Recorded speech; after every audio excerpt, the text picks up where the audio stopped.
Hello മക്കൾസ്. അപ്പോൾ നമ്മളുടെ first പാർട്ടിൽ ഇംഗ്ലീഷ് ഫസ്റ്റ് പാർട്ടിൽ ലാസ്റ്റ് ചാപ്റ്ററാണ് ദ ആസ്ട്രോണമർ അല്ലേ. Astronomer written by Rabindranath Tagore. Yes, about the poet Rabindranath Tagore, 1861-1941, often referred to as Gurudev, was a revered Indian poet, artist, musician and philosopher. His collection Gitanjali won him the Nobel Prize for Literature in 1913.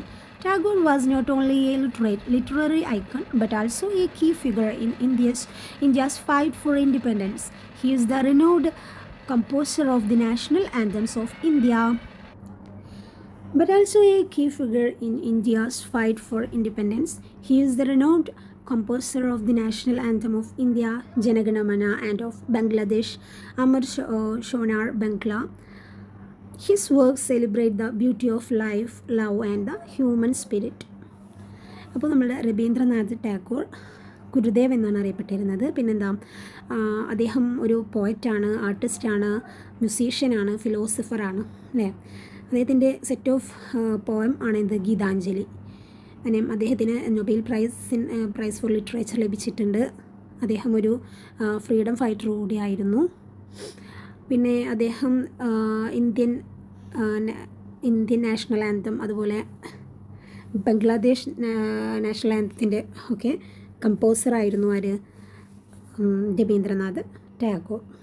അദ്ദേഹത്തിൻ്റെ എല്ലാ വർക്കിലും അതിൻ്റെയും വർക്ക്സിൻ്റെയും theme എന്തായിരിക്കും, ഒന്നല്ലെങ്കിൽ beauty of life, love, human spirit, ഇതൊക്കെയാണ് അദ്ദേഹം കൂടുതലായിട്ടും തീമായിട്ട് കൊണ്ടുവരാറുള്ളത്. So my dears, let's see our poem. നമുക്കൊരു പോമാണ് ഇവിടെ ഉള്ളത്, നോക്കാം. രവീന്ദ്രനാഥ് ടാഗോറിൻ്റെ പോം. I always said, when in the evening the round full moon gets entangled among the branches of that dadam tree, couldn't somebody catch it? അപ്പോൾ ഇവിടെ ഈ പോയത്തിലൂടെ നമ്മൾ കാണുന്നത് ഒരു സിസ്റ്റർ ബ്രദർ തമ്മിലൊരു കോൺവെർസേഷൻ ഒക്കെയാണ് കാണുന്നത് നമ്മൾ കേട്ടോ. അപ്പോൾ ഇവിടെ സിസ്റ്റർ പറയാണ്, ഞാനിത് മാത്രമേ എൻ്റെ ദാദയുടെ അടുത്ത് ചോദിച്ചിട്ടുള്ളൂ. ദാദ എന്ന് ഉദ്ദേശിക്കുന്നത് ബ്രദർ. ചിലടത്ത് ഫാദറിനെ ദാദ വിളിക്കും, ഗ്രാൻഡ് ഫാദറിനെ ദാദ എന്ന് വിളിക്കും. പക്ഷേ ഈ പോയത്തിൽ ആരെയാണ് ദാദ എന്ന് സിസ്റ്റർ വിളിച്ചിട്ടുള്ളത്? ബ്രദറിനെയാണ് കേട്ടോ. അപ്പോൾ ഐ ഓൺലൈസ് സെഡ്, ഞാൻ ഒന്ന് മാത്രമേ പറഞ്ഞുള്ളൂ. എന്താ പറഞ്ഞത്? എല്ലാ ഈവനിങ്ങിലും മൂണിങ്ങനെ നമ്മുടെ ദാദം ട്രീയിൽ ഇങ്ങനെ ചുറ്റിപ്പിണഞ്ഞിട്ടില്ലേ, എൻറ്റാങ്കിൾഡ് എന്ന് പറഞ്ഞിട്ടുണ്ടെങ്കിൽ ആകെ ഇങ്ങനെ കുടുങ്ങി കിടക്കുന്നത് പോലെ കാണുന്നുണ്ടല്ലോ ദാദ. ദാദം ട്രീ എന്ന് പറഞ്ഞിട്ടുണ്ടെങ്കിൽ പൊമഗ്രനേറ്റിൻ്റെ മാതളം അല്ലെങ്കിൽ അനാറ് എന്നൊക്കെ പറയില്ലേ. അപ്പോൾ അതിൻ്റെ മരത്തിനെയാണ് ദാദം ട്രീ എന്ന് പറയുക കേട്ടോ. അപ്പോൾ ഈ ദാദം ട്രീയുടെ മുകളിൽ ഇങ്ങനെ എന്നും കുടുങ്ങി കിടക്കുന്നുണ്ടല്ലോ ദാദ. പക്ഷേ ആരും എന്താ കുഡൻറ്റ് സംബഡി ക്യാച്ച് ഇറ്റ്, ആരും അതിനെ പോയി പിടിക്കാത്തത് അല്ലേ. അപ്പോൾ കുഞ്ഞിൻ്റെ ആ ഒരു സിസ്റ്ററിൻ്റെ ഒരു നിഷ്കളങ്കമായിട്ടുള്ള ആ ഒരു ഇതാണ് അവിടെ കാണുന്നത് നമുക്ക് അല്ലേ, ബിഹേവിയറൻസ്. ദാദം ട്രീയുടെ മുകളിൽ നോക്കുമ്പോൾ കുട്ടി നോക്കുമ്പോൾ എന്താണ്, ദാദം ട്രീയുടെ മുകളിലായിട്ട് ഇങ്ങനെ ഒരു മൂണിങ്ങനെ കുടുങ്ങി കിടക്കുന്നുണ്ട്. അതിങ്ങനെ താഴേക്ക് വരാൻ പറ്റാണ്ട് കുടുങ്ങി കിടക്കുന്നത് പോലെയാണ് കുഞ്ഞിന് തോന്നുന്നത്. അപ്പോൾ സിസ്റ്റർ അതിൻ്റെ ബ്രദറിൻ്റെ അടുത്ത് ചോദിക്കുകയാണ്, അതവിടെ ഇങ്ങനെ കുടുങ്ങി കിടക്കുകയാണല്ലോ, എൻറ്റാങ്കിൾഡ് ആയി കിടക്കുകയാണല്ലോ, പക്ഷേ ആരും അതിനെ ക്യാച്ച് ചെയ്യാത്തത് അല്ലേ. കുഞ്ഞിൻ്റെ ഒരു ഡൗട്ട്, നിഷ്കളങ്കമായ സംശയം. യെസ്. അപ്പോൾ but dada laughed at me and said, baby you are the silliest child I have ever known. The moon is ever so far from us. How could anybody catch it? അപ്പോൾ എന്താണ് അതിന് ഞാൻ അങ്ങനെ ഒരു doubt ചോദിച്ചപ്പോൾ എൻ്റെ ദാദ എന്താ പറഞ്ഞത്? ദാദ മീൻസ് ബ്രദർ കേട്ടോ. ബ്രദർ എൻ്റെ മുഖത്ത് നോക്കി എന്നെ കളിയാക്കി ചിരിച്ചുകൊണ്ട് പറഞ്ഞത് എന്താണെന്നറിയോ? Baby you are the silliest child I have ever known. ഞാൻ കണ്ടതിൽ വെച്ച് ഏറ്റവും സില്ലിയസ്റ്റ് ആയിട്ടുള്ള ഏറ്റവും മണ്ടി പെണ്ണ് തന്നെയാണല്ലോ നീ എന്നാണ് എന്നെ കളിയാക്കി വിളിച്ചത് എൻ്റെ ദാദ. അപ്പോൾ എന്താണ്, അതൊക്കെ അറിയാം അല്ലേ, അങ്ങനെ അവിടുന്ന് അതൊക്കെ മരത്തിന്മേൽ കുടുങ്ങി കിടക്കുകയല്ല എന്നും അതിനെ പൊട്ടിക്കാൻ പറ്റില്ല എന്നൊക്കെ, അല്ലെങ്കിൽ അതിനെ ക്യാച്ച് ചെയ്യാൻ പറ്റില്ല എന്നൊക്കെ അതൊക്കെ അറിയാം. കുറച്ചുകൂടെ മുതിർന്നിട്ടുണ്ട് അല്ലേ, അപ്പോൾ കുറച്ചുകൂടി നോളജ് ഉണ്ട്. അപ്പോൾ the moon is ever so far from us, how could anybody catch it. എന്നിട്ട് ദാദ വീണ്ടും എന്താ പറയുന്നത്? മൂണെന്ന് പറയുന്നത് നമ്മളെക്കാൾ ഒരുപാട് ദൂരെയാണ് അല്ലേ, നമ്മളുടെ അടുത്ത് ഒരുപാട് ദൂരെയാണ്. ഫാർ ഫ്രം അസ് അല്ലേ, ഒരുപാട് ദൂരെയാണ്. പിന്നെ നമ്മളെങ്ങനെ ആ ദൂരെയുള്ള ആ മൂണിനെ നമ്മൾ എങ്ങനെ ക്യാച്ച് ചെയ്യാനാണ്? അതാ പറയുന്നത്, നീ ഒരു സില്ലിയസ്റ്റ് ആയിട്ടുള്ള, നീ ഒരു മണ്ടി പെണ്ണ് തന്നെയെന്ന് പറഞ്ഞിട്ട് പറയുന്നതില്ലേ ബ്രദർ. അപ്പോൾ അത് എന്താണ്, സിസ്റ്ററിന് എന്താണ് പറയുന്നത്? സിസ്റ്റർ എന്താ പറയുന്നത്? എൻ്റെ ദാദ എന്നോട് പറഞ്ഞു പറഞ്ഞിട്ട് കളിയാക്കുക ചെയ്തത്. കളിയാക്കി എന്നോട് ചിരിച്ചിട്ടാണ് ഇങ്ങനെയൊക്കെ പറഞ്ഞത് അല്ലേ. അപ്പോൾ അവളുടെ ആ ഒരു സംശയത്തെ കളിയാക്കുകയാണ് ദാദ ചെയ്തത് അല്ലേ. എന്നിട്ട് പറയുന്നത് എന്താണ്, ദൂരെയുള്ള മൂണിനെ എങ്ങനെ നമ്മൾ ക്യാച്ച് ചെയ്യാനാണ് എന്നാണ് പറഞ്ഞത് അല്ലേ. I said Dada how foolish you are when mother looks out of her window and smiles down at us playing would you say she is far away. അപ്പോൾ സിസ്റ്ററും വിട്ടുകൊടുത്തില്ല. സിസ്റ്ററിനെ ബ്രദർ സില്ലിയസ്റ്റ് എന്നൊക്കെ വിളിച്ചു അല്ലേ, മണ്ടിപ്പെണ്ണ എന്നൊക്കെ വിളിച്ചു. അപ്പോൾ സിസ്റ്റർ ബ്രദറിനെ എന്ത് പറഞ്ഞു, ഞാനിപ്പോൾ പറഞ്ഞു ദാദാ ഹൗ ഫൂളിഷ് യു, നീ എന്ത് വിഡ്ഢിയാണ് അല്ലേ.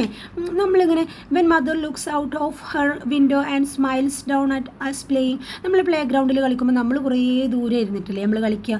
എന്നിട്ട് വീട്ടിലിരുന്നിട്ട് നമ്മുടെ മദർ ഇങ്ങനെ വിൻഡോയിലൂടെ പുറത്തേക്ക് നോക്കുമ്പോൾ നമ്മളിൽ നിന്നും എത്ര അകലെയാണ് നമ്മളുടെ മദർ ഇരിക്കുന്നത് എന്ന് കരുതിയിട്ട് മദറിനെ നമുക്ക് തൊടാൻ പറ്റില്ല എന്ന്, അല്ലെങ്കിൽ മദറിൻ്റെ അടുത്തേക്ക് നമുക്ക് പോകാൻ പറ്റില്ല എന്ന് നമുക്ക് പറയാൻ പറ്റുമോ അല്ലേ. ഇവിടെ എന്താ നമുക്കവിടെ കാണുന്നത്, ആ ഒരു സിസ്റ്ററിൻ്റെ അല്ലെങ്കിൽ ആ ഒരു ചെറിയ കുട്ടിയുടെ ആ ഒരു നിഷ്കളങ്കമായിട്ടുള്ള ആ ഒരു അതിൻ്റെ ഒരു എന്തെന്നാ കാണുന്നത്, കുഞ്ഞിൻ്റെ ആ ഒരു ഇന്നസെൻസ് അല്ലേ, നിഷ്കളങ്കതയാണ് നമ്മളിവിടെ, ഇന്നസെൻസാണ് ഇവിടെ കാണുന്നത് അല്ലേ. നമ്മൾ പ്ലേ ഗ്രൗണ്ടിൽ കളിക്കുമ്പോൾ നമ്മൾ എത്ര ലോങ്ങിലിരുന്നിട്ട് നമ്മൾ കളിക്കുന്നത്, പക്ഷേ ദൂരെ നിന്ന് നമ്മുടെ മദർ ഇങ്ങനെ ജനലിൻ്റെ ഉള്ളിലൂടെ ഇങ്ങനെ നോക്കില്ലേ, പുറത്തേക്ക് നോക്കും, നമ്മളെ നോക്കിയിരിക്കും നമ്മൾ കളിക്കുന്നത് എന്ന് കരുതിയിട്ട് മദർ നമ്മളുടെ അടുത്ത് നിന്ന് കുറേ ദൂരെയാണ് എന്ന് കരുതിയിട്ട് മദറിനെ നമുക്ക് എന്താ തൊടാൻ പറ്റില്ലേ. എന്താണ് ചോദിച്ചിട്ട് ലോജിക്കല്ലാത്ത പോലത്തെ മറുപടി ഇല്ല. പക്ഷേ കുഞ്ഞു കുട്ടിയാണ്, അവളുടെ ആ ഒരു ഇന്നസെൻസാണ് അവിടെ കാണുന്നത് നമ്മളല്ലേ. Yes, I said Dada how foolish you are when mother looks out of her window and smiles down at us playing would you say she is far away അല്ലേ. നമ്മളുടെ അമ്മ അപ്പോൾ മദർ എന്താ കുറേ ദൂരെയാണ് എന്ന് ദാദ പറയുമോ, നമ്മളുടെ മദറിനെ നമുക്ക് തൊട്ടൂടെ. അപ്പോൾ എന്താ പറയുന്നത്, ഈ കുഞ്ഞിനെ സംബന്ധിച്ച് ദാദം ട്രീയുടെ മുകളിലാണല്ലോ മൂണിരിക്കുന്നത്, ആ മരത്തിമ്മ കയറിയിട്ട് മൂണിന് ക്യാച്ച് ചെയ്യാനുള്ളതല്ലേ ഉള്ളൂ എന്നുള്ളതാണ് ആരുടെ, കുട്ടിയുടെ മൈൻഡിലുള്ള കാര്യം അല്ലേ. കുഞ്ഞെന്താണ് വിശ്വസിക്കുന്നത്, കണ്ട കാര്യമാണ്, വിഷ്വലി കണ്ട കാര്യമാണ് ആൾ വിശ്വസിക്കുന്നത്. പക്ഷേ കുറച്ചുകൂടി ആ ദാദാവുമ്പോൾ ദാദ കുറച്ചും കൂടി വലുതായിട്ടുണ്ട്, സ്കൂളിലൊക്കെ പോയിട്ട് കുറച്ചും കൂടി നോളജ് കിട്ടിയിട്ടുണ്ട്. അപ്പോൾ ആ ഒരു നോളജിൻ്റെ പ്രകാരമാണ് ദാദ ബിഹേവ് ചെയ്യുന്നത് അല്ലേ. യെസ്, അപ്പോൾ ഇവിടെ ആ കുഞ്ഞിൻ്റെ ഒരു നിഷ്കളങ്കതയാണ് നമ്മളിവിടെ കാണുന്നത് ഈ പോയത്തിലൂടെ അല്ലേ. Still Dada said you are a stupid child baby, where could you find in net big enough to catch the moon അല്ലേ. അപ്പോൾ വീണ്ടും ഡാഡ എന്താ പറയുന്നത്, നീ ഒരു സ്റ്റുപ്പിഡ് ചൈൽഡ് തന്നെ, നീ ഒരു മണ്ടി പെണ്ണ് തന്നെയാണ് അല്ലേ. പിന്നെ എന്നിട്ട് പറയുകയാണ്, ബേബിനോട് പറയുകയാണ്, എങ്ങനെ നമുക്ക് ഈ ഒരു ഇത്രയും വലിയൊരു മൂണിനെ നമ്മൾ ക്യാച്ച് ചെയ്യാൻ അത്രയും വലിയൊരു നെറ്റ് വേണം അല്ലേ. അതിനെ ക്യാച്ച് ചെയ്യാൻ വേണ്ടിയിട്ട് ഒരു വലിയൊരു ബിഗ് ആയിട്ടുള്ള ഒരു വല തന്നെ വേണം. അത് നമുക്ക് എവിടുന്ന് കിട്ടും അല്ലേ. അപ്പോൾ ദാദക്കറിയാം ഈ മൂണെന്ന് പറയുന്നത് വലിയൊരു സാറ്റലൈറ്റാണ്, എർത്തിൻ്റെ വലിയൊരു സാറ്റലൈറ്റ് ആണെന്നറിയാം. പക്ഷേ നമുക്ക് നോക്കുമ്പോൾ എന്താ, താഴെ നിന്ന് ഇങ്ങനെ നോക്കുമ്പോൾ കുഞ്ഞിൻ്റെ വിചാരം എന്താണ്, താഴെ നിന്ന് നോക്കുമ്പോൾ ആർക്കായാലും അതൊരു ചെറിയൊരു ബോൾ പോലെ തോന്നുന്നുള്ളൂ. അപ്പോൾ കുഞ്ഞ് വിചാരിക്കുന്നത് ഒരു ചെറിയൊരു സംഭവം തന്നെയാണ്, ചെറുതാണ് എന്നാണ് കുഞ്ഞിൻ്റെ ആ ഒരു വിചാരം അല്ലേ. യെസ്, അപ്പോൾ ദാദയുടെ അറിവിനനുസരിച്ചിട്ട് ദാദ പറയുകയാണ്, ഇത് വലിയൊരു സാറ്റലൈറ്റാണ് മൂണ്, അത് ക്യാച്ച് ചെയ്യാനായിട്ടുള്ള വലിയ നെറ്റ് നമുക്ക് ഇവിടുന്ന് കിട്ടും അല്ലേ. അപ്പോൾ I said surely you could catch it with your hands, but dada laughed and said you are the silliest child I have known, if it came nearer you would see how big the moon is അല്ലേ. അപ്പോൾ ഞാൻ പറഞ്ഞു, അതിൻ്റെ അടുത്ത് ചോദിച്ചു വലിയ net എവിടെ നിന്ന് കിട്ടുമെന്ന് ചോദിച്ചപ്പോൾ ഞാൻ പറഞ്ഞു അതിന് നെറ്റിൻ്റെ ഒന്നും ആവശ്യമില്ലല്ലോ, അതൊക്കെ ആ മരത്തിമ കയറിയിട്ട് ജസ്റ്റ് കൈ കൊണ്ട് ഇങ്ങനെ ക്യാച്ച് ചെയ്യാനുള്ളതല്ലേ ഉള്ളൂ അല്ലേ. മരത്തിമ കുരുങ്ങി കിടക്കുന്ന മൂണല്ലേ, അതിനെ ജസ്റ്റ് ഇങ്ങനെ ക്യാച്ച് ചെയ്യാനുള്ളതല്ലേ ഉള്ളൂ എന്ന് പറഞ്ഞു. അത് കേട്ടപ്പോൾ വീണ്ടും എൻ്റെ ദാദ എന്ത് ചെയ്യുന്നത്, ലോ ഓഫ് ഡാൻസ് ചിരിച്ചുകൊണ്ട് പറഞ്ഞത് എന്താ, U are the silliest child, വീണ്ടും പറഞ്ഞുകൊണ്ടിരിക്കുകയാണ്, നീ ഒരു മണ്ടിപ്പെണ്ണ് തന്നെയാണെന്ന് പറഞ്ഞ് കളിയാക്കിക്കൊണ്ടിരിക്കുകയാണ് അല്ലേ. എന്നിട്ട് if it came nearer you would see how big the moon is അല്ലേ. അപ്പോൾ പറയാണ്, ആ മൂണെങ്ങാനും അല്ലെങ്കിൽ നീ മൂണിൻ്റെ അടുത്തെങ്ങാനും പോയി നിന്നിരുന്നെങ്കിൽ നിനക്ക് അറിയായിരുന്നു മൂൺ എത്ര വലുതാണെന്നുള്ളത്. നമ്മൾ ദൂരെ കാണുന്ന വലുപ്പമൊന്നുമല്ല, മൂണ് വളരെ വലിയൊരു സാറ്റലൈറ്റാണ്. അപ്പോൾ നീ മൂണിൻ്റെ അടുത്തൊന്ന് പോയി നോക്കണമായിരുന്നു, അല്ലെങ്കിൽ മൂണിൻ്റെ അടുത്ത് പോയി കാണുകയാണെങ്കിൽ മൂണെന്ന് പറയുന്നത് വലിയൊരു സാറ്റലൈറ്റാണ് എന്ന് പറഞ്ഞു കൊടുക്കുകയാണ് ആർക്ക്, ബേബിക്ക് അല്ലേ. പക്ഷേ ബേബിക്ക് അതൊന്നും മനസ്സിലാവാനോ പറഞ്ഞാൽ മനസ്സിലാവുന്ന പ്രായമല്ല അല്ലേ. I said dada what nonsense they teach at your school when mother bends her face down to kiss us, does her face look very big? അപ്പോൾ അത് കേട്ടപ്പോൾ അല്ല എങ്ങനെ പറഞ്ഞ് മനസ്സിലാക്കി കൊടുക്കണത് അതേടെ അറിവിനനുസരിച്ചിട്ട് സിസ്റ്റർക്ക് പറഞ്ഞ് മനസ്സിലാക്കി കൊടുക്കണം. പക്ഷേ മനസ്സിലാവുന്ന പ്രായമല്ല, ഒരു എന്താ ചെറിയ കുട്ടിയാണ്, ഇന്നസെൻ്റ് ആണല്ലേ. അപ്പോൾ എന്താ ഭയങ്കര നിഷ്കളങ്കതയുള്ള കുട്ടികൾക്ക് ഭയങ്കര ക്യൂരിയോസിറ്റി അല്ലെങ്കിൽ ഭയങ്കര ഡൗട്ട്ഫുൾ ആയിരിക്കും ആ ഒരു പ്രായം എന്ന് പറയുന്നത്. അപ്പോൾ വീണ്ടും അത് കേട്ടപ്പോൾ എന്താ സിസ്റ്റർ എന്താ പറയുന്നത്, അതൊക്കെ എന്തൊക്കെയാണ് നിങ്ങളുടെ ടീച്ചർ സ്കൂളിൽ പഠിപ്പിച്ചു തരുന്നത്, എന്തൊക്കെ നോൺസെൻസുകളാണല്ലേ, എന്തൊക്കെ വിഡ്ഢിത്തരങ്ങളാണ് സ്കൂളിൽ ടീച്ചേഴ്സ് പഠിപ്പിച്ചു തരുന്നത്. മൂണെന്ന് പറയുന്നത് വളരെ കാണുമ്പോൾ വളരെ ചെറുതാണല്ലോ അല്ലേ, പിന്നെ എന്താ ബിഗ് ആണെന്നൊക്കെ പറയുന്നത്. നമ്മളിങ്ങനെ ഇരിക്കുന്ന സമയത്ത് നമ്മളുടെ മദർ വന്ന് നമ്മൾക്ക് കിസ് തരാറുണ്ടല്ലോ. അപ്പോൾ കിസ് ചെയ്യുന്ന സമയത്ത് ദാദ പറയുമോ, അമ്മയുടെ മുഖം എന്ത് വലുതാണെന്നൊക്കെ പറഞ്ഞിട്ട് അമ്മേനെ മാറ്റി നിർത്തുമോ? അതാണ്. അപ്പോൾ ഇതാണ് ഇവിടേക്ക് നമുക്ക് എന്താ കാണാൻ സാധിക്കുന്നത്, കുഞ്ഞിൻ്റെ ആ ഒരു ഇന്നസെൻസ് ആണ് കാണാൻ സാധിക്കുന്നത് അല്ലേ. ഇന്നസെൻ്റ് ആയിട്ട് കുട്ടി പെരുമാറുന്ന കുട്ടിയുടെ ബിഹേവിയറൻസ് ആണ് ഇവിടെ നമ്മൾ കാണുന്നത്. But still dada says you are a stupid child അല്ലേ. അപ്പോൾ അത് കേട്ടപ്പോൾ വീണ്ടും ഇനി ഒന്നും പറയാനില്ല. ദാദ പറയുകയാണ്, ബ്രദർ പറയുകയാണ്, ഓ നീ വല്ലാത്തൊരു വണ്ടിപ്പെണ്ണ് തന്നെ അല്ലേ നമ്മൾ പറഞ്ഞിട്ട് കാര്യമില്ല, എന്താ ആ ഒരു ചെറിയൊരു പ്രായമാണെന്നല്ലേ. അപ്പോൾ ഇതാണ് ഈ പോയത്തിൽ പറയുന്നത്. മനസ്സിലായെന്ന് വിചാരിക്കുന്നു. ഡൗട്ട് ഉണ്ടെങ്കിൽ ചോദിക്കണം കേട്ടോ. അപ്പോൾ ഈ പോയത്തിലൂടെ നമ്മൾ എന്താ കണ്ടത്, ഇപ്പോൾ ഒരു സെയിം ഒരു മൂണിന് തന്നെയാണ് സബ്ജക്റ്റ് അല്ലേ. മൂണിനെ തന്നെ ബ്രദറും സിസ്റ്ററും വിലയിരുത്തിയത് അല്ലെങ്കിൽ അവർ അണ്ടർസ്റ്റാൻഡ് ചെയ്തത് രണ്ട് ഡിഫറെൻറ്റ് വേയിലൂടെയാണ്. സിസ്റ്റർ ആണെങ്കിൽ അത് കണ്ട ആ ഒരു വിഷ്വലി കണ്ട അതാണ് വിശ്വസിച്ചത്, കണ്ട കാര്യമാണ് വിശ്വസിച്ചത്. കാണുമ്പോൾ ചെറുതാണ്, ദാദം ട്രെയിൽ കുടുങ്ങി കിടക്കുകയാണ്. അപ്പോൾ കണ്ട കാര്യമാണ് ആ സിസ്റ്റർ അല്ലെങ്കിൽ ആ ബേബി വിശ്വസിച്ചത്.